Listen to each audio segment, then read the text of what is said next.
Este é o 8º degrau da nossa série de mensagens A Escada, uma jornada ao coração de Deus. Esses também são os salmos, os degraus ou os salmos da peregrinação, e também chamados como salmos de romagem, porque eram os salmos que eram cantados pelos peregrinos, pelo viajante, em direção a Sião, quando eles iam 3 vezes por ano, alguns uma vez na vida, fazer um tempo de adoração e de devoção em Sião, em Jerusalém. E aqui nesses salmos, do 120 ao 134, expressa as profundezas do coração do homem, mas também um encontro com as afeições do coração de Deus.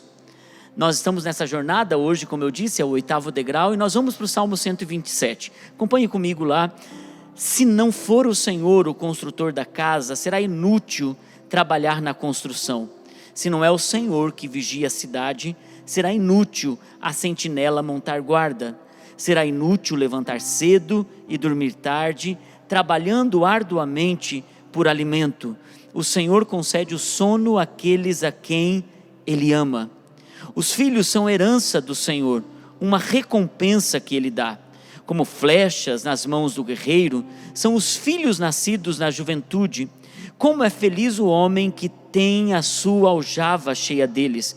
Não será humilhado quando enfrentar os seus inimigos no tribunal. Esse salmo foi escrito por Salomão. Mas quando você começa a entrar fundo nesse salmo, você percebe um legado, uma herança espiritual. Lembra que no Salmo 124, escrito pelo pai, o rei Davi, quando o rei Davi diz: se o Senhor não estivesse do nosso lado.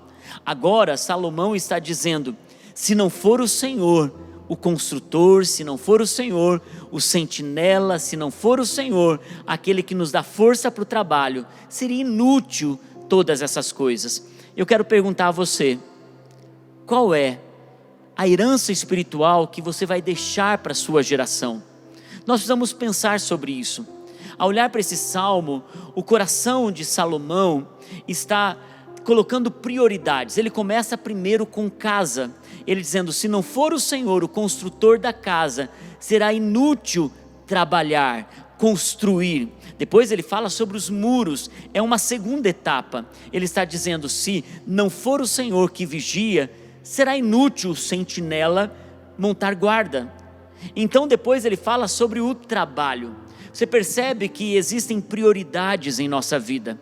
Muitas vezes nós estamos preocupados com aquilo que deve estar em terceiro lugar em prioridade para nós. E muitas vezes nós colocamos prioridade aonde elas estão distorcidas. O Senhor está dizendo: se não for eu que cuido de você, que construo a sua casa, ainda que você coloque toda a segurança necessária para proteger, ainda que você se esforce o máximo que você puder, ainda assim sou eu que libero as bênçãos, que cuido dos seus, que estou em teu favor, que estou trabalhando por você. E é por isso que o salmista aqui está dizendo: se não for o Senhor, é um reconhecimento. Ele está dizendo: será inútil. E essa palavra aparece em 3 vezes, 2 no primeiro versículo, onde diz: será inútil construir, será inútil vigiar, e ainda no versículo 2 diz: será inútil levantar cedo e trabalhar. Quando a gente pensa nisso, a gente precisa ter uma ideia de Salomão, o construtor do templo. E ele está fazendo um reconhecimento tão forte aqui. Ele diz: ei, não adianta eu ter tudo isso, recursos, e ter até uma herança, porque Davi deixou para ele recursos para construir o templo. Mas ele está dizendo: de tudo que eu tenho, de tudo que eu projeto, se não for o Senhor. E ele então, ele diz: primeiro, aprenda a ter prioridade cuidando da sua casa. Ele começa com casa, e o peregrino ia cantando, talvez lembrando das pessoas que ele deixou em casa, talvez cuidando dos seus filhos e dizendo: esse menino, eu vou precisar deixar um legado, como Salomão recebeu o legado do seu pai Davi. Qual o legado que eu vou dar para os meus filhos, para a minha geração? Então ele prossegue dizendo: não adianta você pensar primeiro nos muros. E de fato eles cantaram esses salmos quando os muros depois que eles voltaram do exílio da Babilônia, aonde eles estiveram na época de Neemias, de Esdras, ter que reconstruir os muros e o templo, eles cantavam isso e eles diziam: para nós muro é lugar de proteção, mas não adianta levantar muros se a casa está bagunçada, se a casa está destruída. Existem processos também que a gente precisa considerar, e quando a gente não considera esses processos, a gente deixa a coisa meio bagunçada na forma que nós vamos fazer escolhas. E às vezes a gente escolhe construir primeiro os muros e deixar a família, a casa, por último. Ou às vezes a gente decide, como diz no versículo 2, levantar cedo, trabalhar, e ele diz: será inútil se o Senhor não for aquele que faz com que o sono daqueles que estão trabalhando exaustivamente seja em paz durante a noite. E é por isso que fazer escolhas nessa jornada talvez seja a chave para que eu e você possamos encontrar na nossa jornada, na peregrinação terrena, algo que vai nos dar confiança de que Deus está cuidando de todas as coisas. Construir os muros é levantar segurança ao redor daqueles que nós amamos.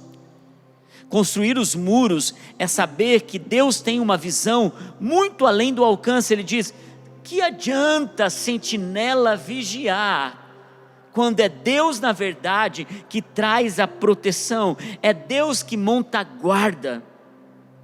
É inútil muitas vezes, e isso eu não estou dizendo para você não ter segurança, você não contratar uma empresa de alarme, você não ter seguro, não é sobre isso que eu estou falando.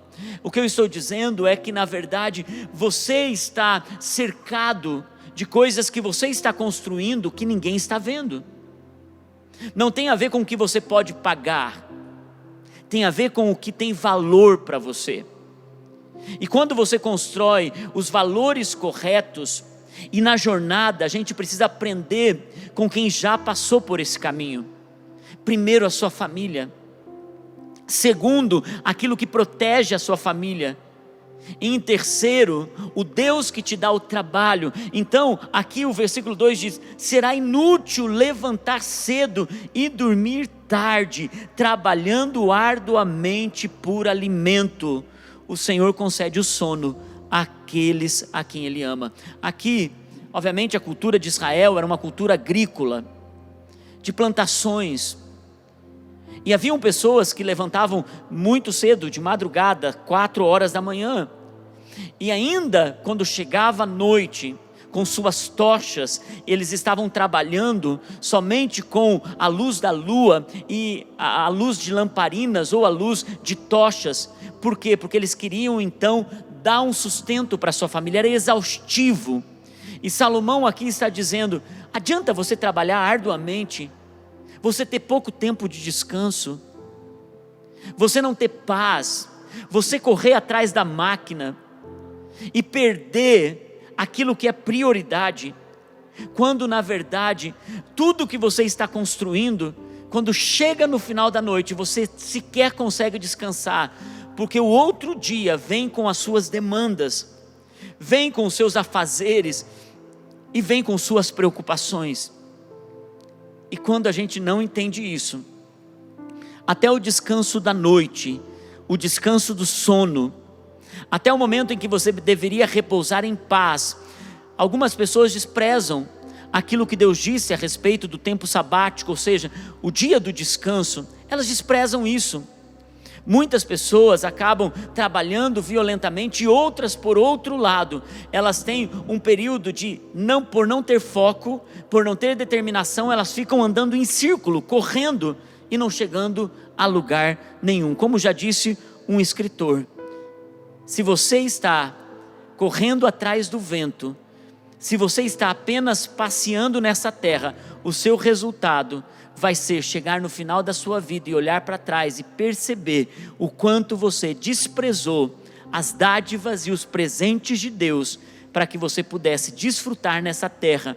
E você ainda pergunta: trabalhei tanto, quando na verdade você apenas correu atrás do vento, sem prioridade, sem uma busca concreta.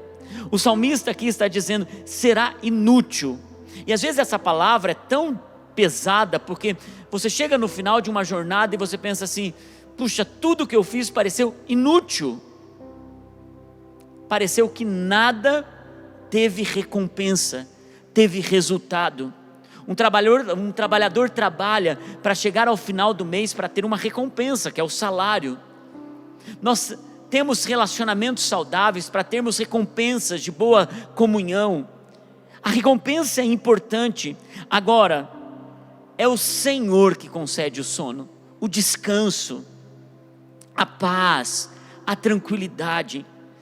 E é isso que a gente precisa aprender nessa peregrinação, encontrar a paz de Deus no processo. Spurgeon, ele disse uma coisa, ele disse: o pão que Deus manda é agradável comê-lo, o pão que nós assamos é inútil comê-lo. Agora, o pão que o diabo envia é carne mortífera. E muitas vezes a gente corre atrás disso, de fazer o nosso próprio pão, assar o nosso próprio pão, e a gente percebe que ao comê-lo é inútil. E muitas vezes a gente não percebe que o que a gente está comendo são obras e escolhas das nossas mãos, que abrem brecha para que espíritos possam trabalhar. Agora, eu creio que na jornada o Senhor nos desperta, e Ele está despertando você agora mesmo, dizendo: levanta em paz, trabalha em paz. Não gaste toda a tua energia com aquilo que você vai conquistar, porque é o Senhor que dá o sono em paz àqueles a quem Ele ama. E aqui a palavra "a quem Ele ama", Salomão está fazendo um trocadilho, porque a palavra aqui é Gedidias, que é o nome dele, o nome original dele. Estava dizendo: Deus dá o sono a Salomão, a Gedidias, a quem Ele ama, porque Gedidias significa aquele a quem Deus ama. É uma confiança, e essa confiança a gente precisa ter. Deus cuida do meu sono, Deus cuida da minha vida. Isso é ter identidade em Deus. Isso é saber: eu estou construindo a casa, construindo os muros, eu estou trabalhando de forma honesta, mas o trabalho não é minha prioridade, e eu sei que o Senhor é que me libera a bênção para que eu possa desfrutar daquilo que eu estou colocando com as minhas próprias mãos. Então o salmista chega no versículo 3, ele diz: os filhos, eles são herança do Senhor, uma recompensa que Ele dá, como flechas nas mãos do guerreiro, são os filhos nascidos na juventude. Como é feliz o homem, aquele que tem a sua aljava cheia deles, não será humilhado quando enfrentar seus inimigos no tribunal. Aqui nós vemos Deus falando sobre uma herança de filhos, até porque na cultura judaica, ter filhos era um presente, era uma recompensa, era uma herança, fazia parte da segurança dos pais. Por quê?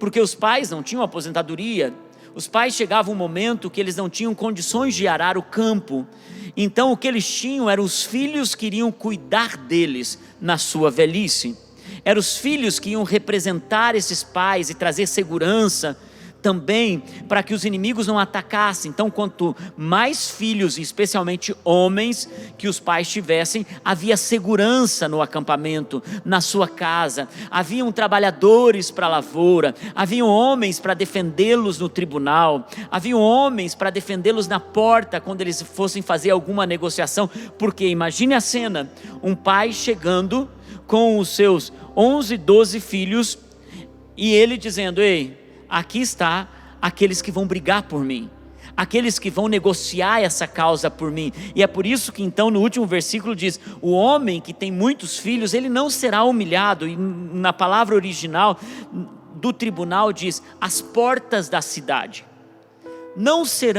Ele não será humilhado às portas da cidade. Por quê? Nas portas da cidade, onde que haviam as negociações, aonde era decretado um juízo, os líderes da cidade se reuniam ali e julgavam as causas. E é por isso que quando o homem chegava com todos os seus filhos, ele impunha respeito naquela ocasião. E é por isso que ele diz: ele não será humilhado. Mas aqui o que nós vemos nesses três é que os filhos são uma herança. Uma herança é porque eles vieram do Senhor. O Senhor deu, e o Senhor então nos deu condições de poder, com graça, educá-los, conduzi-los até uma fase onde eles fazem as suas próprias escolhas, aonde eles determinam aquilo que eles vão ser, fazer e seguir. Então foge da responsabilidade dos pais a partir desse momento. E alguns pais até se culpam: por que meus filhos tomaram caminhos muito diferentes dos meus? Existem fatores que precisamos pensar. Nós ensinamos a criança no caminho que deve andar, e mesmo assim ele escolheu errado. E daí sim é uma escolha dele. Deus teve algum erro com Adão? Mas Adão fez as suas próprias escolhas, Eva fez as suas próprias escolhas, e muita gente se sente culpado por erros que não cometeram. Agora, existem coisas que nós precisamos entender, que os nossos filhos, eles, por serem herança do Senhor, Ele nos dá, mas eles não são nossos. Eles são apenas para que nós possamos agradecer a Deus e desfrutar deles aqui na terra.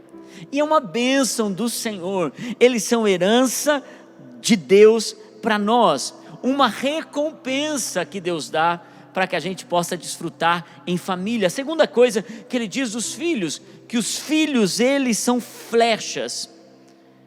As flechas chegam antes, e muitas vezes chegam em lugares que o guerreiro nem vai, não consegue ir. E por isso o salmista diz: é bom tê-los como uma aljava cheia de flechas. Ou seja, a flecha, os seus filhos vão chegar aonde você não chegou, eles irão aonde você não foi, e eles cumprirão um propósito maior ainda quando você está em Deus. E essa é uma confiança que a gente só vai experimentar quando a gente experimenta os cabelos brancos, a maturidade, a velhice. E é por isso que nunca é como uma avaliação momentânea, mas é uma avaliação pensando no futuro. E por último, ele diz: ele não será humilhado quando enfrentar os seus inimigos às portas da cidade ou no tribunal, porque os filhos são uma defesa, uma proteção, uma guarda para você. Ao olhar para esse salmo, nós podemos pensar em uma coisa: confiar em Deus, porque se não for Ele, inútil é trabalhar, inútil é construir, inútil é vigiar. Os olhos de Deus chegam onde você não chega, as mãos de Deus trabalham onde você não trabalha, e certamente o cuidado de Deus sobre a sua casa vai além do que você pode cuidar. Confie no Senhor, sua família é dele, e andar nessa jornada terrena confiando que Ele está cuidando de tudo, é a paz que não nos tira o sono, muito pelo contrário, faz a gente viver em segurança. Eu quero orar por você, pela sua família, pelo seu destino e pelo seu futuro. Pai, eu oro para que aqueles que estão preocupados nesse momento, tensos em relação a uma situação familiar, uma situação até mesmo com a construção do legado numa casa, aqueles que estão com as prioridades invertidas dos muros, do trabalho, que o Senhor possa falar com eles agora, e essa obra seja completa na vida de cada um, em nome de Jesus, amém. Deus abençoe a sua vida.